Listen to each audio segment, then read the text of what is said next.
जय हिंद बच्चों, स्वागत है आप लोगों का क्लास 9 में। आज क्लास 9 में हम लोग शुरू करने जा रहे हैं सांख्यिकी को।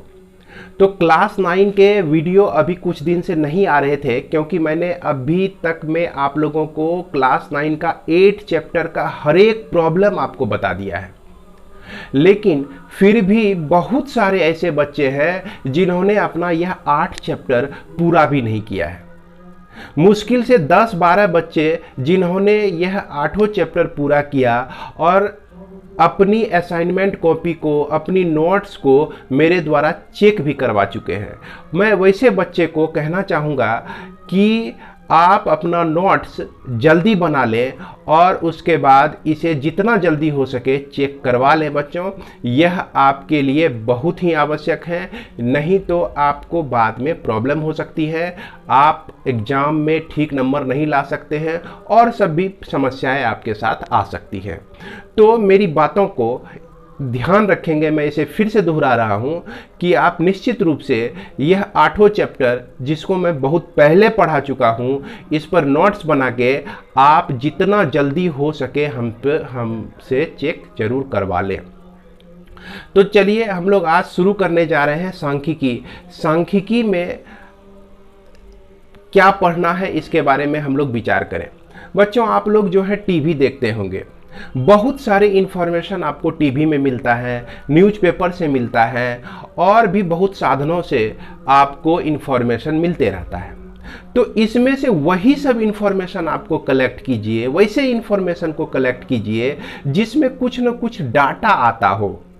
जैसे मान लिया जाए कि क्रिकेट खेल चल रहा है, उसमें जो भी आपका इन्फॉर्मेशन आता है वो रन नंबर में आता है, न्यूमेरिकल वैल्यू में आता है।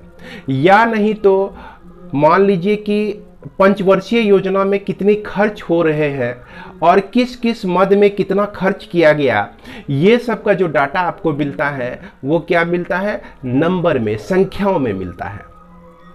इसके बावजूद अगर पर डे, एक महीने के टेम्परेचर को देखा जाए, मान लीजिए कि आज के डेट का टेम्परेचर 30 डिग्री सेल्सियस है, फिर इसके बाद जो जो ठंडी बढ़ेगी त्यों तो क्या होगा, टेम्परेचर हमारा घटता चला जाएगा, 25 डिग्री सेल्सियस हो जाएगा, फिर उसके बाद 24 डिग्री सेल्सियस हो जाएगा, 20 डिग्री सेल्सियस आ जाएगा। तो ये हर एक दिन का अगर हम टेम्परेचर नोट करते हैं तो हमको एक इन्फॉर्मेशन मिलता है जो कि आपका न्यूमेरिकल नंबर में होता है, न्यूमेरिकल वैल्यू होता है। तो इस तरह के जितने भी डाटा है, इस तरह के जितने भी इंफॉर्मेशन है, इसके बारे में कलेक्शन करना, इसको कलेक्ट करना, इसका एनालिसिस करना, यानी कि इसका विश्लेषण करना, इसका इंटरप्रिटेशन करना, निर्वाचन करना, ये सारे चीज के बारे में हम लोग आज पढ़ने जा रहे हैं सांख्यिकी में। तो सांख्यिकी शुरू करने से पहले सबसे जो मेन बात है कि हम लोग समझे डाटा क्या होता है, ये आंकड़े क्या होते हैं। डाटा को हिंदी में क्या कहते हैं, हम लोग आंकड़े कहते हैं। तो ये आंकड़े क्या चीज है, तो आंकड़े वैसा इंफॉर्मेशन जो कि हमें न्यूमेरिकल फॉर्म में आता है, यानी कि संख्या के रूप में हमें प्राप्त होता है। इसके लिए एक एग्जाम्पल और ले सकते हैं हम लोग। जैसे कि क्लास में जब आप लोगों को रिजल्ट बताया जाता है, मैथ्स का रिजल्ट हम लोग बताते हैं, तो बोलते हैं कि रोल नंबर 1 को 30 नंबर, रोल नंबर 2 को 32 नंबर, रोल नंबर 3 को 48 नंबर, रोल नंबर 4 को 37 नंबर। इस तरह से हम इंफॉर्मेशन जो दे रहे हैं आपको, क्या होता है कि ये सब जो है न्यूमेरिकल वैल्यू होता है। तो न्यूमेरिकल वैल्यू जो भी हम लोग कलेक्ट करते हैं वो आपका डाटा हो गया। अब इस डाटा को क्या करते हैं कि ग्रुप में बदलते हैं या उसका प्रेजेंटेशन करते हैं, अलग अलग तरह से प्रेजेंटेशन करते हैं। जैसे मान लिया जाए कि हमने कहा आपके क्लास में आके कि बच्चों जिसका जो है 60% से एबव मार्क्स है वो सारे बच्चे खड़े हो जाएंगे। तो वैसे ही बच्चे खड़े होंगे जो 60% से ज़्यादा नंबर लाए हुए हैं, सारे बच्चे तो खड़े नहीं होंगे। अगर हम कहते हैं कि वैसे बच्चे खड़े हो जाइए क्लास में जो कि फेल हो चुके हैं, तो क्या सारे बच्चे खड़े होंगे? नहीं होंगे खड़े। वही बच्चे जो खड़े होंगे जो कि आपका फेल हो चुका है। तो ये सब चीज़ है इंटरप्रिटेशन। अब ये रिजल्ट को लेकर हम चले गए अपने प्रभारी महोदय के पास, उसको दिखाएं। वो एनालिसिस कर रहे हैं कि भाई हमारे क्लास में जो हैं 20 बच्चे फेल हो रहे हैं और 20 बच्चे अच्छे भी हैं जो कि फर्स्ट डिवीजन भी ला रहे हैं और बाद बाकी एवरेज है। तो इस तरह का इंटरप्रिटेशन हम लोग करते हैं, एनालिसिस करते हैं, किसको देखकर? उस डाटा को देखकर। तो इसी तरह की बातें जो हैं, इसी तरह का ज्ञान जो है इस सांख्यिकी में आपको मिलेगा, जिसको हम लोग इंग्लिश में स्टैटिस्टिक्स भी कहते हैं। तो ये स्टैटिस्टिक वर्ड जो है 2 अर्थों में लिया जाता है, इसको ध्यान से देखिएगा, हालांकि मैं आपको लिख के भी बताऊंगा। स्टैटिस्टिक्स अर्थ 2 अर्थों में लिया जाता है। अगर यह सिंगुलर है तो सिंगुलर स्टैटिस्टिक्स यानी सांख्यिकी कहने का मतलब हो गया कि आपका विषय वस्तु जो कि आप पढ़ेंगे। अगर इसको प्लूरल वे में लिया जाता है तो ये आंकड़ों का संग्रह होता है। ये क्या होता है? आंकड़ों का संग्रह होता है। जैसे जनसंख्या को हम लोग अगर काउंट करते हैं, सेंसस होता है, जनसंख्या के बारे में जो भी इंफॉर्मेशन होते हैं, कितने इस गांव में है, कितने इस ब्लॉक में व्यक्ति हैं, कितनों के पास घर हैं, ये सारे जो हैं आपका संख्या में ही कलेक्ट किया जाता है। तो ये सब जो आंकड़े हो गए इसको हम लोग स्टैटिस्टिक कहेंगे, यानी कि सांख्यिकी कहेंगे। मतलब कि जनगणना का सांख्यिकी क्या है, एजुकेशन का सांख्यिकी क्या है। तो इस तरह से सांख्यिकी शब्द दोनों अर्थों में यूज किया जाता है। अगर सिर्फ सब्जेक्ट के, फिर से एक बार मैं कहूँगा, अगर सिर्फ सब्जेक्ट के बारे में सोचा जाए तो वो आपका सांख्यिकी आपका सब्जेक्ट होता है जो कि सिंगुलर होता है, यानी कि एक वचन में होता है। अगर बहुवचन में होता है तो वो हमारा संख्या का कलेक्शन यानी न्यूमेरिकल वैल्यू के कलेक्शन से मतलब रखता है, आंकड़ों से मतलब रखता है। तो उम्मीद है कि आप लोग इतना समझ गए होंगे। इसके बाद हम लोग जो भी जानकारियां होगी उसे हम लोग अपनी कॉपी में देखेंगे, किताब सामने रखकर एक एक प्रॉब्लम को बनाएंगे और इसमें जितने भी परिभाषाएं हैं उसका भी मैं नोट्स आप लोगों को प्रोवाइड कर रहा हूं। नोट्स, कॉपी में लिखे हुए नोट्स को मैं आप लोगों के पास पहुंचाने की कोशिश कर रहा हूं इस वीडियो के माध्यम से, लेक्चर के माध्यम से। और अंत में कहना चाहूँगा कि जितना भी नोट्स आप लोगों को मिलता है उसे अपनी कॉपी में लिखें। अलग से आप इंतज़ार नहीं करें कि सर हमको पर्सनली कहेंगे लिखने के लिए तो मैं लिखूँगा। ऐसे भी बच्चे हमको बहुत सारे मिले जो ये पूछते हैं कि सर क्या इसे लिखना भी है? तो हमने जो नोट्स दिया इसे लिखना तो है ही। तो निश्चित रूप से आप इसे लिख लेंगे अपनी कॉपी में और हमें जितना जल्दी हो सके आप इसे दिखाएंगे। तो बच्चों चलिए इसी के साथ हम लोग चलते हैं, अपनी कॉपी पे फोकस करते हैं इस कैमरे को और किताब पे फोकस करते हैं और इसके सॉल्यूशन को देखते हैं। तो बच्चों सबसे पहले हम लोग देखते हैं कि इस सांख्यिकी में डेटा हम लोग किसको कहते हैं, जिसको हिंदी में हम लोग क्या कहते हैं, आंकड़े कहते हैं। तो आंकड़े को हम लोग इस तरह से डिफाइन कर सकते हैं कि एक निश्चित उद्देश्य से एकत्रित किए गए तथ्यों या अंकों को जो संख्यात्मक या अन्य रूप में हो सकते हैं आंकड़े कहे जाते हैं। तो आंकड़े हम उसी को कहेंगे जब किसी तथ्य को क्या किस रूप में हम कलेक्ट करते हैं, संख्यात्मक रूप में कलेक्ट करते हैं या अन्य रूप में भी कलेक्ट करते हैं, तो इसे हम लोग क्या कहते हैं, डेटा कहते हैं, यानी कि आंकड़े कहते हैं। इसके बारे में मैंने तो अभी तुरंत चर्चा किया, तो इसे आप अपनी कॉपी में जरूर लिख लें। इसके बाद हमारा क्या है, सांख्यिकी। जैसा कि हम लोग अध्याय 4 में क्या पढ़ने जा रहे हैं, सांख्यिकी ही पढ़ने जा रहे हैं। तो सांख्यिकी हम लोग किसे कहेंगे कि सांख्यिकी गणित की वह शाखा है जिसमें हम आंकड़ों का संग्रह करते हैं, यानी कि आंकड़े जो भी होते हैं उसको हम कलेक्ट करते हैं, उसके बाद उसका प्रेजेंटेशन होता है। तो प्रेजेंटेशन करने के लिए तो हम सीखेंगे, जो जो आगे बढ़ेंगे त्यों त्यों देखेंगे कि किस किस तरह से प्रेजेंटेशन होता है।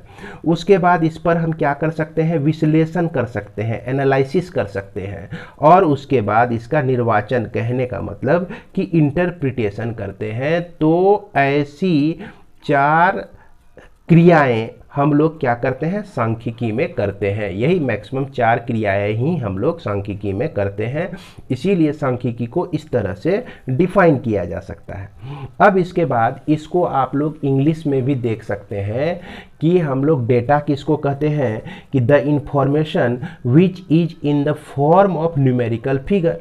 अब जो भी डेटा, जो भी क्या कहते हैं इंफॉर्मेशन होता है, जिसको हम लोग किस फॉर्म में लेते हैं, न्यूमेरिकल फिगर में लेते हैं। जैसे कि हमने शुरू में ही बताया कि आप टीवी देखते हैं या रेडियो से कोई भी इंफॉर्मेशन लेते हैं, तो उसमें से जो भी वैसा इंफॉर्मेशन जिसको हम लोग न्यूमेरिकल फिगर, जिसके लिए न्यूमेरिकल फिगर यूज किया जाता है, उसी को हम लोग क्या कहते हैं, डेटा कहते हैं। यानी कि संख्या के रूप में हम एक्सप्रेस करते हैं। जैसे मान लीजिए कि कोई प्लेयर है ना, 10 मैच खेला, 10 मैच में पहले मैच में जो है वह 20 रन बनाया, दूसरे मैच में वह 40 रन बनाया, तीसरे मैच में 50 रन बनाया, चौथे और पांचवें मैच में वो शतक मारता चला गया। तो इस तरह से हम क्या लेते हैं, न्यूमेरिकल वैल्यू हमको मिलते चले जाता है, तो इसलिए इसे हम लोग क्या कहते हैं, डेटा कहते हैं। स्टैटिस्टिक्स को भी हम लोग इस तरह से डिफाइन कर सकते हैं। Statistics is the branch of mathematics. Mathematics का एक ब्रांच है जिसमें हम कलेक्शन, प्रेजेंटेशन और क्या करते हैं, एनालिसिस करते हैं और इंटरप्रिटेशन करते हैं of numerical data. Numerical data का ये चारों क्रिया हम लोग करते हैं। इसके बाद आगे आता है आपका टाइप्स ऑफ डेटा। डाटा जो है कितने तरह का होता है, तो आंकड़े जो है मुख्यतः 2 तरह के होते हैं। एक होता है आपका प्राथमिक आंकड़े और दूसरा आपका होता है सेकेंडरी आंकड़े। तो प्राथमिक आंकड़े हम लोग किसको कहेंगे, जैसे कि अभी आपको मैंने एग्जांपल दिया कि आपके क्लास का रिजल्ट हम बनाए, मैथ सब्जेक्ट में किस बच्चे को कितना नंबर आया, मैथ्स में टेस्ट जो हुआ आपका किस में कितना नंबर आया किस बच्चे को, इसके लिए हम एक पेपर तैयार किए, उसमें रोल नंबर 1 को इतना, रोल नंबर 2 को जो है 40 नंबर, रोल नंबर 3 को जो है 60 नंबर। इस तरह से सारा इन्फॉर्मेशन हम लिखते हैं। अब इस इंफॉर्मेशन को कौन बनाए, हम बनाए, तो हम हो गए अन्वेषक। हम क्या हो गए, अन्वेषक हो गए। तो जब अन्वेषक यानी इन्वेजिलेटर स्वयं अपने दिमाग में एक निश्चित उद्देश्य को रखकर सूचनाओं को एकत्रित करता है, तो हमने ये सूचना एकत्रित किया, तो अब जो एकत्रित होके जो हमको डाटा प्राप्त हुआ, जो चीज़ हम पेज में कलेक्ट किए, लिखें, उसको हम क्या कहते हैं, प्राथमिक आंकड़े कहते हैं। उसको हम लोग क्या कहते हैं, ये प्राथमिक आंकड़े कहते हैं। अब क्या होगा कि सेकेंडरी डाटा किसको कहते हैं। सेकेंडरी डाटा हम कब कह सकते हैं कि जैसे मान लीजिए कि हमने जो है ये कलेक्शन किया और इस कलेक्शन को हम अपने स्कूल के हेड सर के पास दिए एनालिसिस करने के लिए, तो वह डाटा जो था मेरे लिए प्राथमिक था, लेकिन हमारे जो हेड सर हैं उसके लिए यह गौण आंकड़े कहलाते हैं। कैसी आंकड़े कहलाते हैं, गौण आंकड़े कहलाते हैं, यानी कि सेकेंडरी डेटा कहलाते हैं। तो इसलिए इसे डिफाइन कर सकते हैं जब आंकड़ों को किसी स्रोत द्वारा प्राप्त किया जाए, यानी कि मेरे अथवा इन अन्वेषक द्वारा एकत्रित आंकड़ों को किसी अन्य द्वारा उपयोग किया जाता है। अन्वेषक उसे एकत्रित किया और उसका उपयोग क्या कर रहा है, कोई दूसरा कर रहा है, एनालिसिस कोई दूसरा कर रहा है, रिप्रेजेंटेशन कोई दूसरा कर रहा है, तो ऐसे डाटा को हम लोग क्या कहते हैं, सेकेंडरी डेटा कहते हैं। तो उम्मीद है कि यह सेकेंडरी डेटा भी आपको समझ में आ गया होगा और इसमें जितना भी आपको दिख रहा है इसका स्क्रीनशॉट लेके आप इसे अपनी कॉपी में लिख लें। दोनों ही भाषाओं में लिखा गया है, हिंदी में भी है और यह इंग्लिश में भी है। जो अच्छा लगे, जो समझ में आता है, आप इसको अपनी कॉपी में ज़रूर लिख लें। इसके बाद हम लोग इस दोनों को का इंग्लिश डेफिनेशन भी देख लेते हैं, जिसको हम डिफाइन कर सकते हैं कि types of data, primary data, the data collected by the investigator himself. खुद इन्वेजिलेटर जो है डेटा कलेक्ट करता है with a definite plan in his mind known as primary data, जिसको हम लोग प्राइमरी डेटा कहते हैं। These data are therefore highly reliable and relevant. तो ये जो डेटा होता है, चूंकि हम खुद तैयार किए हुए हैं, अन्वेषक जो है डायरेक्ट तैयार किया हुआ है, तो ये हाईली रिलायबल होता है, मतलब कि यह बिल्कुल सत्य होता है। रिलायबल का मतलब हो गया कि सत्यता इसमें ज़्यादा रहती है। रिलीवेंट होता है क्या, कि यह जो है बहुत उपयुक्त डाटा होता है ना, सबसे अच्छा डाटा इसको माना जाता है। अब इसके बाद हम लोग देखें सेकेंडरी डेटा क्या होता है। तो सेकेंडरी डेटा के बारे में कह सकते हैं कि the data collected by the someone, किसी और के द्वारा डेटा हमारा कलेक्ट हुआ, अदर देन इन्विजिलेटर, इन्विजिलेटर को छोड़कर, है ना, are known as secondary data. Secondary data should be carefully used. अब सेकेंडरी डेटा जो मिला उसको हमको केयरफुली यूज करना चाहिए। क्यों भाई? क्योंकि अगर उसमें उल्टा पुल्टा होगा तो फिर हमको इन्विजिलेटर के पास जाना पड़ेगा, उसको क्या कहते हैं, पूछना पड़ेगा कि भाई ओरिजिनल में डेटा क्या था। तो यहाँ ज़रूरी हो जाता है कि इसको हम लोग केयरफुली यूज करें। जैसा कि अभी आपको बताया कि स्टैटिस्टिक्स जो है सांख्यिकी दो रूपों में लिया जाता है। क्या? अगर हम इसको सिंगुलर फॉर्म में लें, एक वचन में लें, तो एक वचन में स्टैटिस्टिक का मतलब हुआ कि आपका सब्जेक्ट हो गया, विषय हो गया, विषय को इंडिकेट करता है। अगर प्लूरल फॉर्म में लें तो ये आंकड़ों को रिप्रेजेंट करता है। किसको रिप्रेजेंट करता है? आंकड़े को रिप्रेजेंट करता है, जैसा कि मैंने शुरू में ही आप लोगों को बताया। इसके बाद जो है आप लोगों को पहला एक्सरसाइज बनाना है, जो कि आपका है प्रश्नावली 14.1। तो प्रश्नावली 14.1 में पहला नंबर क्वेश्चन देख सकते हैं। इसमें दिया गया है उन आंकड़ों के 5 उदाहरण दीजिए जिन्हें आप अपने दैनिक जीवन में एकत्रित कर सकते हैं। तो दैनिक जीवन में वैसे सब आंकड़ों को लिखना है जो कि एकत्रित कर सकते हैं। जैसा कि सबसे पहला उदाहरण तो हम ले सकते हैं, कक्षा में विद्यार्थियों द्वारा गणित में प्राप्त अंकों का संग्रह। तो ये संग्रह तो हम ही करते हैं, आप चाहें तो खुद भी कर सकते हैं। सर ने जो जो नंबर बताया, सारे बच्चों का नंबर लिख लिए आप एक पेज में, तो यह आपके द्वारा संग्रह हो गया।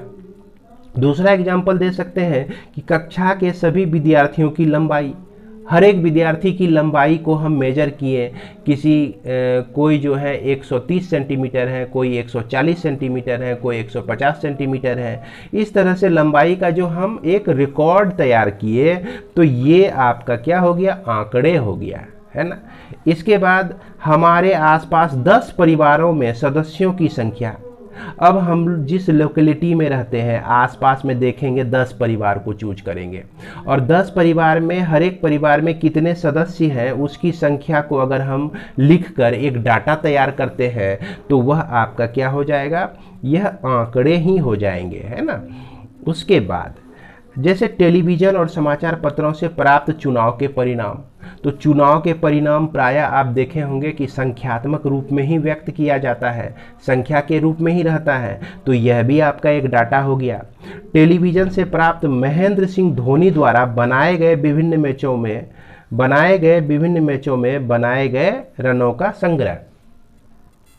तो इसे थोड़ा सा सुधार के हम लोग लिखें कि टेलीविज़न से प्राप्त, हमको कहाँ से प्राप्त हो रही है? टेलीविज़न से प्राप्त हो रही है। महेंद्र सिंह धोनी द्वारा बनाए गए विभिन्न मैचों में रनों का संग्रह। तो रनों का जो संग्रह एकाएक टीवी में जो दिखाता है आपका, तो वो उसको तो कोई और सेलेक्ट किया है और आपके सामने वह पेश किया जा रहा है। तो इस तरह के जो डाटा हुए, ये सारे डाटा 5 एग्जाम्पल हो गए आंकड़ों के, जैसा कि पहला नंबर क्वेश्चन में आपका पूछा गया था। अब इसमें दूसरा नंबर क्वेश्चन कहता है कि ऊपर दिए गए प्रश्न 1 के आंकड़ों को प्राथमिक आंकड़ों या गौण आंकड़ों में वर्गीकृत कीजिए। तो इसमें से कौन प्राथमिक आंकड़े हैं और कौन गौण आंकड़े हैं? तो यहाँ तो देखिए, आप कक्षा में आप विद्यार्थियों की लंबाई निकाल रहे हैं, तो ये तो आप डायरेक्ट निकाल रहे हैं, कक्षा में जाएंगे तभी निकाल सकते हैं। और हमारे आसपास 10 परिवार के बारे में बोला है, तो आपके आसपास जो 10 परिवार हैं, यानी कि आप डायरेक्ट निकालिएगा। कक्षा में विद्यार्थियों, तो यह भी काम आप अपनी कक्षा में ही कीजिएगा। तो यह तीनों जो है कैसा आंकड़े हो जाते हैं? प्राथमिक आंकड़े हो जाते हैं। यानी कि 1 2 3 जो है हमारा प्राथमिक आंकड़ा। उसके बाद ये 4 और 5 जो भी इंफॉर्मेशन हमको मिल रहा है, जैसे चुनाव का परिणाम मिल रहा है, धोनी द्वारा बनाए गए विभिन्न मैचों में रनों का संग्रह जो मिल रहा है, ये टेलीविज़न से मिल रहा है हमको या समाचार पत्रों से मिल रहा है, तो ये पहले इकट्ठा किया तब आपको पेश किया गया। तो ये जो डाटा है ना, ये जो आंकड़े हैं ना, ये आपका कौन सा आंकड़ा हो गया? गौण आंकड़े हो गए। तो उम्मीद करते हैं कि प्राथमिक आंकड़े और गौण आंकड़े तक आप भली भांति समझ गए होंगे। इसके बाद हम लोग मिलते हैं अगले वीडियो में। और अंत में मैं यह सभी बच्चों से यह कहना चाहूँगा कि जितना भी आपको यह लिखा हुआ मिला, इसका सभी का स्क्रीनशॉट लेकर आप अपनी कॉपी में अवश्य ही लिख लेंगे और चेक भी करवा लेंगे। तो इसी के साथ इस वीडियो को समाप्त करता हूँ। धन्यवाद।